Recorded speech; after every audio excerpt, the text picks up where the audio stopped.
নাজিলের প্রেক্ষাপট, মক্কার কাফের মুশরিকরা জিজ্ঞেস করত আল্লাহ কে, আল্লাহ দেখতে কেমন, আল্লাহ কিসের তৈরি, এরকম কিছু অবান্তর, আল্লাহর আগে কি, এরকম কিছু অবান্তর প্রশ্ন করত। এই প্রশ্নগুলোর জবাব দিয়ে আল্লাহ রাব্বুল আলামিন সূরা ইখলাস নাযিল করেন। সুবহানাল্লাহ, সুবহানাল্লাহ। এর ভিতরে দেখেন আল্লাহ কি বলতেছেন, কুল হুয়াল্লাহু আহাদ। কুল, হে রাসূল আপনি বলুন, হুয়াল্লাহু আহাদ, তিনি আল্লাহ যিনি আহাদ, একক, যিনি একক। আহাদ এমন একটা শব্দ যেটা অধিকের বিপরীত, 2 না, 3 না, 5 না, 10 না, 100 না, কোটি না, 33 কোটি না, মানে যেটার ভিতরে অধিক নাই। আর আহাদ হলো সেই একক যার কোনো অংশ নাই, যার কোনো অংশ নাই। মনে করুন এই মসজিদ, আমরা বলবো কি এটা 3টা মসজিদ না একটা মসজিদ, একটা মসজিদ, কিন্তু এর ভিতরে ইট আছে, বালু আছে, সিমেন্ট আছে, রড আছে, তার মানে কি এর অনেক অংশ আছে। এই বিল্ডিং এর কি অনেক অংশ আছে, তার মানে অনেকগুলো অংশ একত্রিত করে একটা জিনিস তৈরি করা হয়, যেটাকে আমরা একক বলি, যেটাকে ভাঙলে অংশ বের হয়। কিন্তু আহাদ এমন একটা শব্দ যেটাকে ভাঙলে তার ভিতর থেকে কোনো অংশ বের হয় না। সুবহানাল্লাহ, সুবহানাল্লাহ। এইটা দিয়ে যদি পরীক্ষা করেন দেখবেন আল্লাহ বাদে আর যত গায়রুল্লাহ আছে সব বাতিল হয়ে যাবে, সব বাতিল হয়ে যাবে। যেমন সনাতন ধর্মে বলে 33 কোটি দেবতা, যদি প্রত্যেকটা আপনি আলাদা আলাদা ঈশ্বর বলেন তাহলে এটা আহাদের বিপরীত। আল্লাহ এমন ঈশ্বর না যার আলাদা কোনো শরীক আছে। মক্কার কাফের মুশরিকরা আল্লাহকে বিশ্বাস করত, কিন্তু তার সঙ্গে আরো অনেক দেব দেবীদেরকে ঈশ্বর হিসেবে মানত। আল্লাহ বললেন আমার কোনো শরীক নাই, আমি এমন আহাদ। সুবহানাল্লাহ, সুবহানাল্লাহ। আবার আপনি ট্রিনিটির ভিতর আসেন, খ্রিস্টানদের ট্রিনিটির ভিতর আসেন, তারা বলবে পিতা, পুত্র, পবিত্র আত্মা। পিতা, পুত্র, পবিত্র আত্মা, 3 জন আলাদা আলাদা ঈশ্বর। যদি বলেন 3 জন আলাদা আলাদা ঈশ্বর, আল্লাহ বলেন কুল হুয়াল্লাহু আহাদ, হে রাসূল আপনি বলে দেন আমি আল্লাহ এমন ঈশ্বর যার একের অধিক কেউ নাই। সুবহানাল্লাহ। আবার তারা বলে যিশু হলো ঈশ্বরের পুত্র, ঈশ্বরের অংশ। তারা বলে মূল ঈশ্বর একজন। হিন্দু ধর্মের ভিতরে বলে মূল ভগবান একজন, বাকিগুলো হলো তার অংশ, বাকিগুলো হলো তার অংশ। আল্লাহ বলেন আমি হলাম এমন একজন ঈশ্বর, এমন এক আল্লাহ আহাদ যার কোনো অংশ নেই, যার কোনো অংশ নেই। সুবহানাল্লাহ। এই জন্য আল্লাহ বলেছেন লাকাদ কাফারাল্লাযীনা ক্বালু ইন্নাল্লাহা হুয়াল মাসীহু ইবনু মারইয়াম, যারা বলে ঈসা ইবনে মারইয়াম হলো আল্লাহ, তারা হলো কাফের। সুবহানাল্লাহ। একই রকম ভাবে পরের আয়াতে বলেছেন লাকাদ কাফারাল্লাযীনা ক্বালু ইন্নাল্লাহা সালিসু সালাসা, যারা বলে আল্লাহ 3 জনের একজন, তারা হলো কাফের। তারা হলো কি? কাফের। একজনের বেশি ঈশ্বর হলে কি সমস্যা হতো সেটা আল্লাহ বলেছেন লাউ কানা ফীহিমা আলিহাতুন ইল্লাল্লাহু লাফাসাদাতা ফাসুবহানাল্লাহি রাব্বিল আরশি আম্মা ইয়াসিফুন। আল্লাহ বলতেছেন যদি ইলাহ একজনের বেশি হতো পৃথিবীতে বিশৃঙ্খলা সৃষ্টি হয়ে যেত। এক ঈশ্বর বলতো সূর্য পশ্চিম দিক থেকে উঠবে, আর এক ঈশ্বর বলতো না সূর্য দক্ষিণ দিক থেকে উঠবে। এক ঈশ্বর বলতো বাতাস এখন এই দিক প্রবাহিত হবে, আর এক ঈশ্বর বলতো বাতাস, ঈশ্বরে ঈশ্বরে মারামারি হয়ে যেত, কারণ পৃথিবীতে মানুষের মতের কোনো মিল নেই। তা ঈশ্বরও যদি অধিক হতো তাহলে ঈশ্বরের ভিতরে ফ্যাসাদ সৃষ্টি হয়ে যেত। আর যদি প্রত্যেকে আলাদা আলাদা কোনো বিষয়ের ঈশ্বর হতো তাহলে প্রত্যেকে তার ঈশ্বরকে, ঈশ্বর তার নিজস্ব জিনিস নিয়ে ভাগ হয়ে যেত, পৃথিবীতে বিশৃঙ্খলা সৃষ্টি হয়ে যেত। আল্লাহ বলেন আমি এমন এক আল্লাহ যে একের অধিক না, যার কোনো অংশ নেই। আল্লাহুস সামাদ, আল্লাহ অমুখাপেক্ষী, আল্লাহ অমুখাপেক্ষী। অমুসলিমরা বলতো আল্লাহ কিসের তৈরি, যেমন তারা বিভিন্ন জিনিস দিয়ে তাদের ঈশ্বরকে তারা তৈরি করে। আল্লাহ কিসের তৈরি? আল্লাহ বলেন আমি অস্তিত্ব ধারণ করার ক্ষেত্রে পৃথিবীর কোনো কিছুর মুখাপেক্ষী না। সুবহানাল্লাহ। তার মানে হলো আল্লাহ যদি স্বর্ণের তৈরি হন তাহলে আল্লাহর স্বর্ণের মুখাপেক্ষী হতে হয়। আল্লাহ যদি রৌপ্যের তৈরি হন আল্লাহর রৌপ্যের মুখাপেক্ষী হতে হয়। আল্লাহ যদি মাটির তৈরি হন আল্লাহর মাটির মুখাপেক্ষী হতে হয়। আল্লাহ বলেন আমি কোনো কিছুর মুখাপেক্ষী না। আর যদি কেউ কোনো কিছুর মুখাপেক্ষী হয় তাহলে সেই জিনিসটা অবশ্যই আগে হতে হবে। তার মানে আল্লাহ যদি স্বর্ণের তৈরি হন, স্বর্ণ অবশ্যই আল্লাহর আগে তৈরি হতে হবে, তাহলে আল্লাহ স্বর্ণ দিয়ে হবেন কি করে? আল্লাহ যদি রৌপ্যের তৈরি হন, রৌপ্য আল্লাহর আগে হতে হবে। আল্লাহ যদি মাটির তৈরি হন, মাটি আল্লাহর আগে হতে হবে। আল্লাহ যদি পিতলের তৈরি হন, পিতল আল্লাহর আগে হতে হবে। আল্লাহ বলেন এটা অসম্ভব, আমি আল্লাহ সবার আগে। সুবহানাল্লাহ, সুবহানাল্লাহ। আমি আল্লাহ অস্তিত্ব ধারণ করার ক্ষেত্রে কোনো কিছুর মুখাপেক্ষী না, তার মানে হলো ঈশ্বর কোনো বস্তু না। সুবহানাল্লাহ, ঈশ্বর কোনো বস্তু না। তার মানে হলো ঈশ্বরকে আপনি নিজের দৃষ্টিতে কোনো আকৃতি দিতে পারবেন না। লা তুদরিকুল আবসার ওয়া হুয়া ইউদরিকুল আবসার। আল্লাহ বলেন তোমাদের দৃষ্টি শক্তি কখনোই আল্লাহর আকৃতিকে পরিবেষ্টন করতে পারে না। সুবহানাল্লাহ, সুবহানাল্লাহ। আপনি কোনো আকৃতি দিতে পারেন না। যদি বলেন যে ঈশ্বরের 10 হাত আছে, আল্লাহ বলেন আমি এরকম কোনো কিছুর মুখাপেক্ষী না।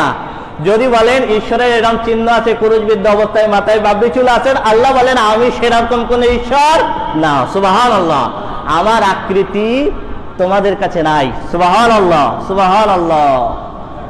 এবার অনেকে বলবে যাকে দেখি না, যার আকৃতি নাই, তাকে আমরা কিভাবে বিশ্বাস করব? পৃথিবীতে এরকম অনেক জিনিস আছে যা আমরা না দেখে আকৃতি ছাড়া আমরা বিশ্বাস করি। যেমন বাতাস, কেউ দেখেন আছে, এটা আমরা অনুভব করি না? অনুভব করি। একজন বলতেছে আমার খুব পেটে ব্যথা করতেছে, এই পেটে ব্যথা সাদা না কালো না নীল, কেউ কখনো দেখেছেন? এখন পেটে ব্যথা আছে কিনা? আছে। তার মানে অনেক জিনিস আছে যেটা দেখা যায় না কিন্তু অনুভব করা যায়। আমরা অনেক সময় দেখি একজন শিল্পী গান গাচ্ছে, আমরা বলি কত সুন্দর সুর, আবার অনেকে কথা বলে কি ভাঙ্গা গলা, তাই না? এই যে সুর আর ভাঙ্গা, এটা দেখেন, কেউ দেখেন? এটা দেখা যায়? দেখা যায় না, কিন্তু আমরা কি করি? এটা অনুভব করি। আপনি রাস্তা দিয়ে হাঁটবেন, হাসনাহিনা ফুলের ঘ্রাণ আসতেছে, কি সুন্দর ঘ্রাণ আসতেছে। আবার আপনি দেখবেন যে ময়লা ফেলা আছে কোথাও, গন্ধ আসতেছে, কি দুর্গন্ধ। এই দুর্গন্ধের কালার কি আর এই সুঘ্রাণের কালার কি কেউ কখনো দেখেছেন? আল্লাহ রাব্বুল আলামিন অনুভূতি শক্তি দিয়েছেন, এটার দ্বারা আমরা অনুভব করি। আপনি গালে কোনো খাবার দিবেন, কোনোটা তিতা লাগতেছে, কোনোটা মিষ্টি লাগতেছে, কোনোটা টক লাগতেছে, এই তিতার কালার কি, মিষ্টির কালার কি, টকের কালার কি কখনো দেখেছেন? কিন্তু আমরা এটা অনুভব করি। একই রকম ভাবে আল্লাহ রাব্বুল আলামিনকে দেখা যায় না, কিন্তু সব সৃষ্টির ভিতরে আল্লাহর নিদর্শন আছে, আল্লাহকে অনুভব করা যায়। সুবহানাল্লাহ, সুবহানাল্লাহ। আল্লাহুস সামাদ, আল্লাহ মুখাপেক্ষী। আল্লাহ অস্তিত্ব ধারণ করার ক্ষেত্রে আল্লাহ কোনো কিছুর মুখাপেক্ষী না। আল্লাহকে তৈরি করার জন্য কোনো উপাদান দরকার নাই। সুতরাং যদি কেউ কোনো উপাদান দিয়ে তৈরি হয়, বুঝতে হবে সেটা ঈশ্বর না। কেউ যদি বলে আমি সূর্যকে সাজদা করে, সূর্য যদি কোনো উপাদান দিয়ে তৈরি হয় তাহলে সে ঈশ্বর না। কেউ যদি বলে আমি তারকাকে সাজদা করে, তারকা যদি কোনো উপাদান দিয়ে তৈরি হয় তাহলে সে ঈশ্বর হওয়ার যোগ্যতা রাখে না। সুবহানাল্লাহ। এটা হলো আল্লাহুস সামাদ। সূরা ইখলাস আমরা পড়ি, কিন্তু কোনোদিন এরকম গভীরভাবে আমরা চিন্তা করি না। করি? লাম ইয়ালিদ ওয়া লাম ইউলাদ, তিনি কাউকে জন্ম দেন নাই, তাকেও কেউ জন্ম দেয় নাই। তার মানে তার সন্তান নাই, তার কোনো পিতামাতা নাই। তার সন্তান নাই, তার কোনো পিতামাতা নাই। সূরা মারিয়ামের ভিতরে আল্লাহ রাব্বুল আলামিন ওয়াকালু ইত্তাখাযার রহমানু ওয়ালাদা, তারা বলে আল্লাহ সন্তান গ্রহণ করেছেন। লাকাদ জিতুম শাইআন ইদ্দা, আল্লাহ বলে কি জঘন্যতম কথা বলো তোমরা আল্লাহর ব্যাপারে, যে আল্লাহ সন্তান গ্রহণ করেছেন। এর একটু পরে আল্লাহ বলছেন ওমা ইয়ামবাগি লির-রহমানি আইয়াত্তাখিযা ওয়ালাদা, রহমানের জন্য কখনো এটা শোভা পায় না যে তিনি সন্তান গ্রহণ করবেন। কারণ ইন কুল্লু মান ফিস সামাওয়াতি ওয়াল আরদি ইল্লা আতির রহমানি আবদা, কারণ আখিরাতে আসমান জমিনের ভিতরে যা কিছু উপস্থিত হবে সব কিছু আল্লাহর বান্দা হিসেবে উপস্থিত হবে। সুবহানাল্লাহ। তার মানে মুহাম্মদ সাল্লাল্লাহু আলাইহি সাল্লাম আল্লাহর বান্দা হিসেবে উপস্থিত হবেন, আল্লাহর সন্তান হিসেবে না। ঈসা আলাইহিস সালাতু ওয়াস সালাম আল্লাহর বান্দা হিসেবে উপস্থিত হবেন, আল্লাহর সন্তান হিসেবে না। উযাইর আলাইহিস সালাম আল্লাহর বান্দা হিসেবে উপস্থিত হবেন, আল্লাহর সন্তান হিসেবে না। সব কিছু যেহেতু আল্লাহর বান্দা হিসেবে উপস্থিত হবে, সুতরাং আল্লাহ সন্তান গ্রহণ করেছেন, এটা আল্লাহর জন্য শোভা পায় না, এটা আল্লাহর জন্য শোভা পায় না। এবার বলুন, যদি কেউ বলে শ্রীকৃষ্ণ ঈশ্বর, তাহলে কোরআনের এই আয়াত দিয়ে বিশ্লেষণ করবেন তার পিতামাতা আছে কিনা, তাকে কেউ জন্ম দিয়েছে কিনা, তার সন্তান আছে কিনা। যদি তার পিতামাতা থেকে থাকে, যদি তাকে কেউ জন্ম দিয়ে থাকে, সে যদি কাউকে জন্ম দিয়ে থাকে, তাহলে সে ঈশ্বর না। কেউ যদি কাউকে বলে যে যিশু হলো আমার ঈশ্বর, আবার ওরা বলে যিশু হলো ঈশ্বরের পুত্র, যিশু হলো ঈশ্বরের পুত্র, পিতা পুত্র এবং পবিত্র আত্মা, এই আয়াত দিয়ে যদি বিশ্লেষণ করেন ট্রিনিটি পরিপূর্ণ আউট। তার মানে আপনি যদি পিতাকে ঈশ্বর ধরেন, পিতাকে ঈশ্বর ধরেন, আল্লাহ বলতেছেন লাম ইয়ালিদ, আমার কোনো সন্তান নাই, তাহলে পুত্র আউট, পুত্র আউট। এবার পুত্রকে যদি আপনি ঈশ্বর বলেন, আল্লাহ বলতেছেন ওয়ালাম ইউলাদ, আমাকে কেউ জন্ম দেয় নাই, তার মানে হলো পিতা আউট। লাম ইয়ালিদ ওয়ালাম ইউলাদ, এখানে বর্তমান খ্রিস্টান ধর্ম যে থিমের উপরে দাঁড়িয়ে আছে, সম্পূর্ণ ট্রিনিটি আউট, সম্পূর্ণ ট্রিনিটি আউট। যাকে কেউ জন্ম দেয়, যে কাউকে জন্ম দেয়, সে ঈশ্বর হওয়ার যোগ্যতা রাখে না। লাম ইয়ালিদ ওয়ালাম ইউলাদ, আল্লাহ হলেন এমন সত্তা যিনি কাউকে জন্ম দেন নাই, তাকেও কেউ জন্ম দেয় নাই। ওয়ালাম ইয়াকুল লাহু কুফুয়ান আহাদ, তার সমকক্ষ কেউ নেই। এইটা হলো আরো মারাত্মক, তার সমকক্ষ কেউ নাই, আল্লাহর সমতুল্য কেউ নাই। এই পরীক্ষায় তাম বিশ্বের সমস্ত মাখলুকাত ফেল করবে। যেমন তারা যিশুকে ঈশ্বর বলতে, আল্লাহ রাব্বুল আলামিন আয়াত নাযিল করলেন মাল মাসীহু ইবনু মারইয়াম ইল্লা রাসূল ক্বাদ খালাত মিন ক্বাবলিহির রাসূল ওয়া উম্মুহু সিদ্দিকা কানা ইয়াকুলানিত তাআম। ঈসা একজন রাসূল ছাড়া কিছুই না, তার পূর্বে আরো রাসূল অতিবাহিত হয়ে গেছে। তার মা মেরি একজন সত্যবাদী নারী, মরিয়াম একজন সত্যবাদী নারী। কানা ইয়াকুলানিত তাআম, মরিয়াম তাদের ভাষায় মেরি, আমাদের ভাষায় ঈসা আলাইহিস সালাম, তাদের ভাষায় ঈসা। আল্লাহ বলতেছেন মরিয়াম এবং ঈসা দুইজনই খাবার খেত, আমি আল্লাহ খাবার গ্রহণ করি না। সুবহানাল্লাহ, সুবহানাল্লাহ। এটা হলো ওয়ালাম ইয়াকুল লাহু কুফুয়ান আহাদ, আল্লাহর সমকক্ষ কেউ নাই। ওয়া ইউতামু ওয়ালা ইউতাম, তিনি খাবার দেন, খাবার গ্রহণ করেন না, খাবার গ্রহণ করেন না। তাহলে যদি আপনি কাউকে বলেন শ্রীকৃষ্ণ ঈশ্বর বা অমুক ঈশ্বর, যদি সে খাবার খায় তাহলে সে ঈশ্বর না।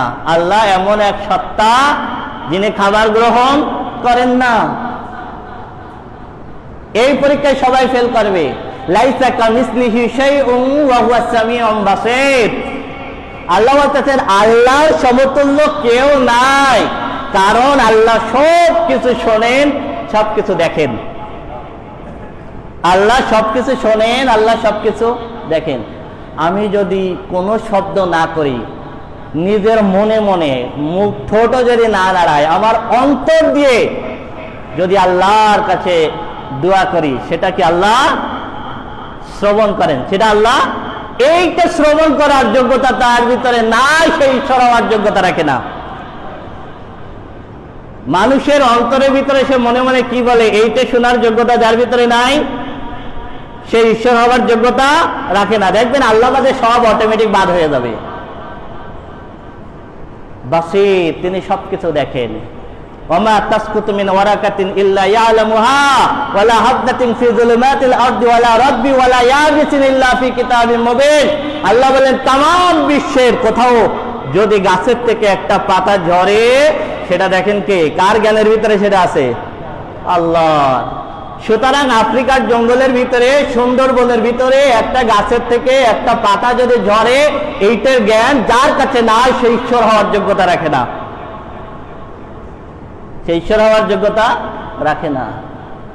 ওয়ালা রাব্বি ওয়ালা ইয়াবিসিন ইল্লা ফি কিতাবিম মুবিন, মাটির ভিতরে একটা বীজ থেকে যদি একটা চারা গজায় মাটির ভিতরে তলে, এইটার খবরও কার কাছে আছে? আল্লাহর কাছে আছে, যার কাছে নাই সে ঈশ্বর না। এভাবে যদি আপনি দেখেন আল্লাহর গুণাবলীর সঙ্গে সবাই ফেল করবে। আল্লাহু লা ইলাহা ইল্লাহু আল হাইয়ুল কাইয়ুম, আল্লাহু লা ইলাহা ইল্লাহু আল হাইয়ুল কাইয়ুম, আল্লাহ হলেন তিনি যার কোনো মৃত্যু নাই, যিনি চিরঞ্জীব। এবার আপনি যাকে ঈশ্বর বলবেন সে যদি মৃত্যুবরণ করে থাকে তাহলে আল্লাহ সেরকম ঈশ্বর না। আল্লাহ সেরকম ঈশ্বর না যে মৃত্যুবরণ করে, যে মৃত্যুবরণ করে, আল্লাহ সেরকম ঈশ্বর না। আল্লাহ হলেন এমন এক সত্তা যার কোনো মৃত্যু নাই। লা তাকুযুহু সিনাতু ওয়ালা নাওম, যার ঘুমের ঝিমটিও আসে না, যিনি ঘুমও পড়েন না। এবার আপনি কাকে ঈশ্বর বলবেন? তার যদি ঘুমের ঝিমটি আসে, সে যদি ঘুমায় থাকে, তাহলে সে ঈশ্বর না, কারণ এটা আল্লাহর গুণ না, এটা আল্লাহর গুণ না।